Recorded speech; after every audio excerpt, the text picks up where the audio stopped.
नमस्कार, आदाब। मैं हूं फरीद अली और आप देख रहे हैं TV9 भारतवर्ष। फरवरी 2026 का महीना है। रूस यूक्रेन युद्ध को शुरू हुए करीब 4 साल बीत चुके हैं।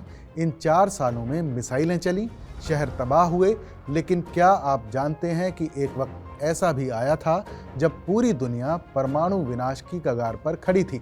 अमेरिकी राष्ट्रपति डोनाल्ड ट्रंप दावा करते हैं कि उन्होंने 8 युद्ध रुकवाए, लेकिन हकीकत कुछ और ही निकल कर सामने आ रही है। पोलैंड के उप विदेश मंत्री ने अब एक ऐसा खुलासा किया है कि जिसने साबित कर दिया है कि जब दुनिया जलने वाली थी तब आग बुझाने वाला हाथ दिल्ली से बढ़ा था। आज बात करेंगे उस सीक्रेट कॉल की जिसने पुतिन को न्यूक्लियर बटन दबाने से रोक दिया। पोलैंड के उप विदेश मंत्री व्लादिस्लाव बोर्टोशेव्स्की हाल ही में भारत दौरे पर थे। द प्रिंट और IANS को दिए इंटरव्यू में उन्होंने वो बात कही जो अब तक फाइलों में दबी हुई थी। उनकी माने तो 2022 के आखिर में जब युद्ध अपने चरम पर था, राष्ट्रपति पुतिन यूक्रेन में टैक्टिकल न्यूक्लियर डिवाइस यानी छोटे परमाणु बमों के इस्तेमाल की तैयारी कर रहे थे। लेकिन तभी एंट्री हुई प्रधानमंत्री नरेंद्र मोदी की। बार्टोशेव्स्की का दावा है कि PM मोदी ने व्यक्तिगत रूप से पुतिन से बात की और उन्हें ऐसा करने से रोका। सोचिए, अगर वो एक फ़ोन कॉल ना होता तो आज मानवता किस मोड़ पर होती।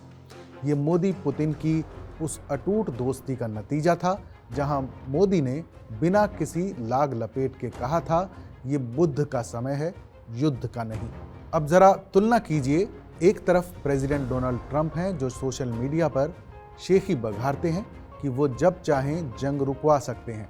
शायद ट्रंप की राजनीति हेडलाइंस बटोरने के लिए है, लेकिन भारत की डिप्लोमेसी इंसानियत को बचाने में विश्वास रखती है।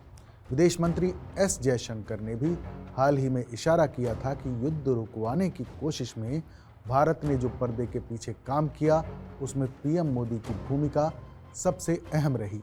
जहां ट्रंप इसे एक डील की तरह देखते हैं, भारत इसे नैतिक जिम्मेदारी मानता है। पोलैंड के मंत्री का ये बयान भारतीय विदेश नीति की सबसे बड़ी जीत मानी जा रही है। इस खुलासे के साथ ही भारत और पोलैंड के रिश्ते भी एक नए दौर में पहुंच गए हैं। पिछले महीने जनवरी 2026 में दोनों देशों के बीच कुछ कड़वाहट दिखी थी, लेकिन अब पोलैंड भारत के साथ 44 बिलियन यूरो यानी करीब 4 लाख करोड़ रुपए के रक्षा बजट में हिस्सेदारी चाहता है। दोनों देश साइबर सुरक्षा और हथियारों की संयुक्त खरीद पर काम कर रहे हैं। पोलैंड के मंत्री ने साफ कहा कि दोस्तों के बीच चिंताएं साझा करना सामान्य है, यानी पोलैंड को भी अब लगने लगा है कि यूरोप की सुरक्षा का रास्ता भी नई दिल्ली से होकर गुजर सकता है। कुल मिलाकर पुतिन और ज़ेलेंस्की कब शांति की टेबल पर आएंगे, ये तो वक्त ही बताएगा, लेकिन इतना साफ है कि अगर आज यूक्रेन और रूस परमाणु मलबे में तब्दील नहीं हुए हैं तो उसका एक बड़ा श्रेय भारत की शांति प्रिय नीति को जाता है। इस पर आपकी क्या राय है, हमें कमेंट में ज़रूर बताइएगा। बाकी देश और दुनिया की तमाम बड़ी खबरों के लिए देखते रहिए TV9 भारतवर्ष।